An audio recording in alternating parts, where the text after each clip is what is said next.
Hello friends. आज की tips and tricks बहुत ही यूज़फुल है जो हम सभी लोगों की डेली लाइफ में बहुत काम में आने वाली है। साथ ही साथ आज हम काम को कुछ अलग तरीके से करेंगे जिससे कि हमारा बहुत सारा टाइम बच जाएगा और जो टाइम हम अपने लिए यूज़ कर सकते हैं। तो चलिए देर नहीं करते हैं और फटाफट से अपना वीडियो शुरू करते हैं। तो आज का मेरा जो सबसे पहला टिप है वो है चाबियों को लेकर। तो अक्सर हमारे पास बहुत सारी चाबियाँ होती हैं क्योंकि जब हम एक ताला खरीदते हैं तो उसके साथ में ना 3 चाबियों के सेट आते हैं। तो हम एक को तो यूज़ करते हैं और बाकी की जो 2 होती है ना इसको हम रख देते हैं। लेकिन आज मैं उसी टॉपिक पे बात करूँगी कि हम इसको किस तरीके से रखें।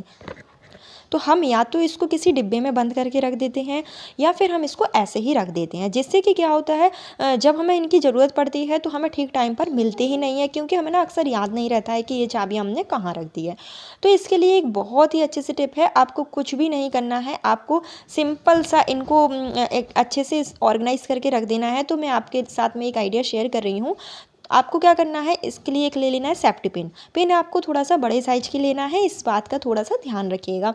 तो जितनी भी आपके पास चाबियां हैं, आप जिसको स्टोर करना चाहते हैं, तो इस तरीके से ना आप एक एक करके सारी चाबियों को पिन में लगा दीजिए।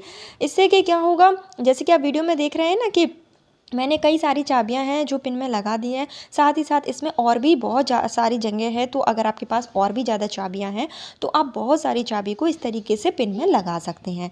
और ये पिन में लगाने का फ़ायदा ये है कि हम इसको क्या करेंगे, अगर हम इसको सामने भी रख देंगे ना तब भी हमें ईजिली ये दिख जाएगी। और अगर हम इसको कहीं पर भी हैंग कर देंगे तब भी आपकी नज़र जो है इस पर तुरंत पड़ जाएगी और ना ही हमारी चाबी कहीं खोने का डर रहेगा, क्योंकि जितनी भी चाबियाँ हैं वो सब एक साथ रहेंगी। तो अगर आपको कहीं इसको रखना है तो आप रख भी सकते हैं, या तो आप इसको अपने गेट के पीछे या फिर कील पर अच्छे से हैंग कर दीजिए, जिससे कि जब आपको इसकी भी ज़रूरत पड़ेगी ना तो आपको तुरंत से ये दिख जाएगी। तो मुझे ये आइडिया बहुत अच्छा लगता है। आपको कैसे लगा कमेंट सेक्शन में ज़रूर बताइएगा, और अगर चैनल पर नए हैं तो चैनल को सब्सक्राइब जरूर कर दीजिएगा। वीडियो पसंद आए तो लाइक ज़रूर कर दीजिएगा और प्यारा सा कमेंट जरूर करिएगा। तो चलिए फ्रेंड्स, चलते हैं नेक्स्ट टिप की तरफ। और मेरी जो नेक्स्ट टिप है वो है इस तरीके के साग को लेकर। साग कोई भी हो गया हो, पालक हो गई हो या भतुआ हो गई हो, जो भी आपके घर में आती हो, तो उसको आपको किस तरीके से काटना है। आपको क्या करना है कि जब भी आप इसको मार्केट से ख़रीद कर आएँ तो आपको ना, आपने देखा होगा इसमें एक रस्सी सी बंधी हुई होती है, जिससे कि ये सारी भाजी जो होती है वो एक साथ जुड़ी हुई होती है। तो हमें उसको, जो रस्सी है ना, उसको काटना नहीं है। उससे पहले ही हमें क्या करना है कि जो भी इसमें मोटे मोटे पार्टिकल्स हैं जिसको हम हटाना चाहते हैं, तो उसको हमें क्या करना है, एक चाकू से सबको हटा लेना है। और उसके बाद हमें क्या करना है, ये जो रस्सी बंधी हुई है ना, आप उसको हटाइए। पहले आप ये रस्सी मत हटाइएगा। जब आपका सारा मोटा मोटा पार्टिकल्स हट जाए तो उसके बाद आप हटाएंगे ना, तो आपका बहुत सारा टाइम भी बच जाएगा। क्योंकि जब हम क्या करते हैं, इसको गांठ को हटा लेते हैं और उसके बाद अगर हमें मोटे पार्टिकल्स को हटाना होता है तो हमें ना बहुत सारा टाइम लग जाता है।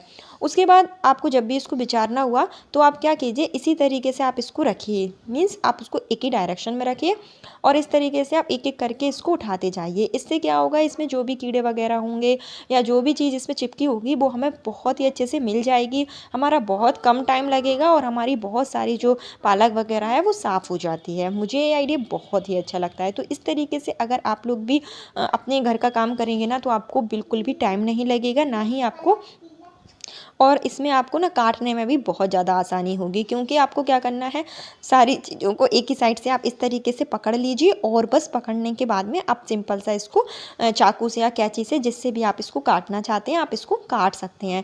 क्योंकि जब हम इसको फैला कर रख देते हैं ना और उसके बाद हम इसको एक एक करके अगर उठाते हैं और फिर काटते हैं, तो जो पालक होती है या कोई भी भाजी होती है हमारे हाथ से छूटती जाती है, जिससे कि हमें बार बार उसको उठाना होता है। साथ ही साथ हमारा बहुत सारा समय भी वेस्ट हो जाता है। तो ये तरीका बहुत अच्छा है, आप इस तरीके का यूज़ करिए और आप फटाफट से इसको जो है वो काटते जाइए। इससे आप चाहे जितनी भी पालक होगी, बहुत सारी पालक आप बहुत कम समय में काट लेंगे। बहुत ही अच्छा तरीका है। और कैसा लगा आपको कमेंट सेक्शन में ज़रूर बताइएगा। तो चलिए फ्रेंड्स, अब चलते हैं नेक्स्ट टिप की तरफ। और मेरी जो नेक्स्ट टिप है वो है बेल्ट को लेकर। तो इधर जो मैंने बेल्ट लिया है वो मतलब चमड़े का बेल्ट है। तो क्या होता है कि जब भी हम इस बेल्ट को लेकर आते हैं और यूज़ करते करते ना ये जो होता है कुछ पुराना सा लगने लगता है। इसकी जो साइन होती है वो चली जाती है, जिससे कि ना ये जब हम पहनते हैं, मतलब जो लोग जेंट्स लोग पहनते हैं ना, तो ये बिल्कुल भी अच्छा नहीं लगता है देखने में। तो बहुत से लोग क्या करते हैं, इसको पहनने से पहले गीले कपड़े से इसको साफ़ कर लेते हैं। जिससे कि क्या होता है थोड़े टाइम के लिए तो साफ़ हो जाती है, लेकिन बाद में इसमें कुछ धब्बे से बन जाते हैं। तो इसके लिए एक बहुत ही अच्छा तरीका है कि अगर आपको भी ऐसा लगे कि जो आपका बेल्ट है वो शाइन नहीं कर रहा है और देखने में बिल्कुल भी अच्छा नहीं लग रहा है, तो उसके लिए आपको सिंपल सा वैसलीन ले लेना है और वैसलीन आपको थोड़े थोड़े पॉइंट पे लगाते जाना है। उसके बाद में आपको क्या करना है कि सिंपल सा कॉटन ले लीजिए या कोई भी आप कपड़ा ले सकते हैं और आप इस तरीके से इसको ना रगड़ते जाइए। मतलब रगड़ना नहीं है, आपको हल्के से ही हाथ से आप इसको करेंगे ना तो आप खुद देखेंगे कि जो बेल्ट है जो पुरानी सी लग रही थी वो एकदम नई हो जाती है। बहुत अच्छा तरीका होता है और वैसलीन तो हमारे घर में होती ही है। तो अगर हमारे पास वैसलीन नहीं है तो हम इसकी जगह गरी के तेल का यूज़ भी कर सकते हैं। तो इस तरीके से अगर हम इसको क्लीन करेंगे तो जो बेल्ट है वो बहुत अच्छे से क्लीन भी हो जाता है और साथ ही साथ इसमें बिल्कुल नए जैसी चमक आ जाती है। तो वीडियो में आप देख सकते हैं कि जो पहले बेल्ट था वो कितना गंदा सा लग रहा था और वैसलीन लगाने के बाद इसका जो है शाइनिंग कितना अच्छा हो गया है। तो बहुत ही अच्छा सा तरीका होता है और इस तरीके से आप पुराने से पुराना बेल्ट आप उसको ना साफ़ करके अच्छे से यूज़ में ला सकते हैं। और इधर मैं दूसरा तरीका भी इधर शेयर कर रही हूँ। बहुत से लोग क्या करते हैं बेल्ट को ना कुछ रखने का तरीका जो होता है उसको इस तरीके से रख देते हैं। मतलब वो क्या करते हैं एक दूसरे के ऊपर ऐसे लपेटते जाते हैं और उसको कहीं पर भी अलमारी वगैरह में या फिर कहीं पर भी रख देते हैं।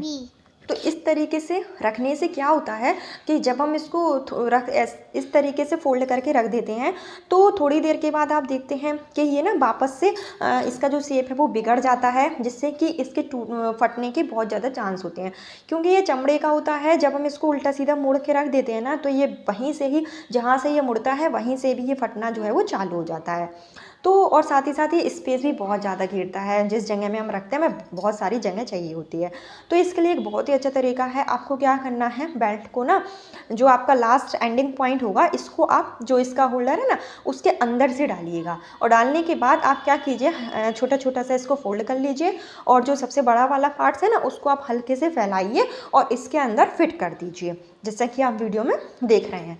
तो इस तरीके से फोल्ड करने से क्या होगा कि एक तो ये बहुत छोटा सा इसका शेप बन जाता है, जिससे कि हम इसको अगर अलमारी में या कहीं पर भी रखते हैं या हम इसको हैंग भी कर देंगे ना तो इसका जो शेप है वो बिगड़ेगा नहीं। साथ ही साथ ये बहुत कम जगह में सेट हो जाता है और ना ही हमारे कपड़ों में बीतता है ना ही इधर उधर। तो अगर हम ट्रैवलिंग पे भी ले जाना चाहते हैं तो इस तरीके से लेकर जा सकते हैं। और मेरी जो नेक्स्ट स्टेप है वो है इस तरीके के कार्ड को लेकर। तो जो शादी वगैरह के कार्ड होते हैं वो हमारे घर पे आते ही रहते हैं। तो क्या होता है इसको हम ना यूज़ तो करते नहीं हैं, इसको ऐसे उठा के रख देते हैं और कुछ टाइम के बाद ये रख के ही वेस्ट हो जाता है। तो इसको हम किस तरीके से यूज़ कर सकते हैं आज मैं आपके साथ में एक आइडिया शेयर कर रही हूँ जो कि बहुत ही काम का है और जो कि हमें लाइफ टाइम हमारे काम में आने वाला है।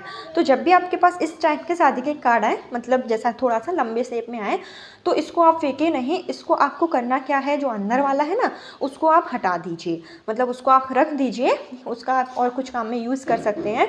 तो इसका जो कवर है इधर मैं आपको इसका यूज़ बता रही हूँ। तो इसके लिए आपको करना क्या है, आपने देखा होगा हमारे पास इस टाइप के बैंक की बहुत सारी पासबुक होती हैं, मतलब हमारी होती हैं और आजकल जो हमारे बच्चे होते हैं उनको भी स्कॉलरशिप मिलता है। तो बहुत से लोगों की पासबुक होती है या राशन कार्ड वगैरह हो गए, तो इसको हम रखने के लिए ना इधर उधर रख देते हैं और जब हमें कहीं इनको ले जाना होता है तो हम क्या करते हैं इनको ईज़िली ऐसे ही बैग में लेकर जाते हैं, जिससे कि क्या होता है ये ना बहुत जल्दी फट जाती है। क्योंकि कभी कभार जब ये चैन में बीध जाते हैं इनके कागज़ वगैरह तो इसके फटने के बहुत ज़्यादा चांस होते हैं। और अगर हम इसको घर पर भी रखते हैं तो हम इधर उधर रख के इनको भूल जाते हैं, जिससे कि हमें समय जब ज़रूरत पड़ती है तो हमें मिलते ही नहीं हैं। तो इसको यूज़ करने का मतलब किस तरीके से हम इसको रखें, इसका बहुत ही अच्छा सा तरीका है। तो आपको आपके पास अगर इस टाइप के शादी के कार्ड हो ना तो आप इसमें बहुत अच्छे से इसको रख सकते हैं, क्योंकि इसका जो साइज़ होता है वो बिल्कुल इसी के फिट हो जाता है इसमें। तो अगर आपके पास जितनी भी पासबुक है, राशन कार्ड वगैरह है या कोई भी पेपर है जो कि इस टाइप से हैं, इस शेप में है, तो आप उसको इस तरीके से इसमें रख सकते हैं। इससे आपकी जो पासबुक वगैरह है वो एक साथ रहेगी, खोएगी भी नहीं और साथ ही साथ इनके फटने का बहुत कम चांस रहेगा। क्योंकि ये जो पैकेट होता है ना, मतलब ये जो कार्ड होते हैं ये बहुत ही अच्छे मोटे से होते हैं, जैसे कि अगर हम इसको कहीं बैग में भी रख के लेकर जाते हैं तो ये अगर मुड़ भी जाते हैं तो इनके अंदर जो बुक वगैरह रखी हुई है वो बिल्कुल भी मुड़ती नहीं है और ना ही वो फटती है।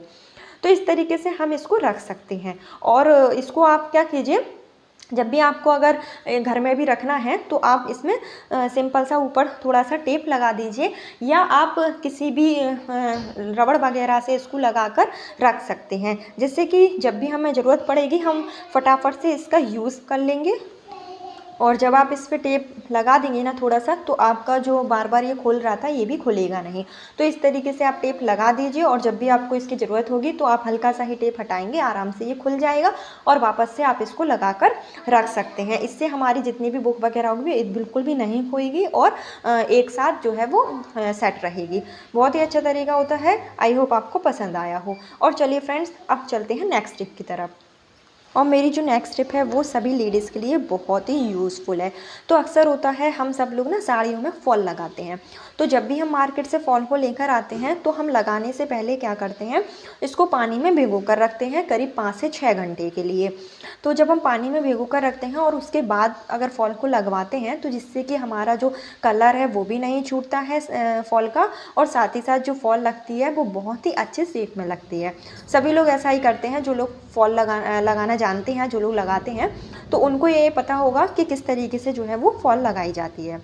तो अगर कभी कभार आपके साथ में ये वाली सिचुएशन आए कि अगर आप फॉल लेकर आए हैं और आपको अर्जेंट ही फॉल लगवानी है, मीन्स आपके पास इतना टाइम नहीं है कि आप इसको पानी में गला कर रख पाएँ और फिर धोने के बाद आप इसको लगा पाएँ, तो इसके लिए एक बहुत ही अच्छा सा तरीका है कि आपको इसको पानी में गलाने की भी ज़रूरत नहीं पड़ेगी। सिंपल सा आपको क्या करना है, जितनी भी फॉल आप लगाना चाहते हैं उसको आप ना निकाल लीजिए। उसके बाद में आप क्या कीजिए, आपको एक स्टील की प्लेट ले लेना है। आपको प्लेट जो है वो स्टील की ही लेना है, इस बात का ध्यान रखिएगा, प्लास्टिक की मत लीजिएगा। और स्टील की प्लेट में आप इस तरीके से रख दीजिए, और इसको रखने के बाद में आपको इसको ले जाके रख देना है सीधा फ्रीज़र में। तो फ्रीज़र में जब आप इसको रखेंगे, तो फ्रीज़र में आप इसको 1 से 2 ही घंटे रखिए, या उससे भी कम टाइम, जिस हिसाब से आपको लगे आप इसको रखिएगा। और जब ये अच्छी तरीके से ठंडी हो जाए, क्योंकि जब हम स्टील के प्लेट में रखते हैं तो इसमें नीचे से और ये ऊपर से दोनों तरीके से बहुत अच्छे से ठंडी हो जाती है, जिससे क्या होता है, इसका जो कलर है वो बहुत पक्का हो जाता है। और उसके बाद अगर हम साड़ी में फॉल लगवाते हैं ना, तो ये बिल्कुल वैसे ही वर्क करती है जैसा जैसा कि आप पानी में धोकर लगवाते हैं। तो बहुत ही अच्छा आइडिया, और इससे हमारा बहुत ज़्यादा टाइम भी बच जाता है। तो अगर आपको आइडिया पसंद आया है तो चैनल पर सब्सक्राइब जरूर कर दीजिए। तो चलिए फ्रेंड्स, चलते हैं, फिर मिलते हैं नए टिप्स एंड ट्रिक के साथ। जब तक के लिए बाय बाय।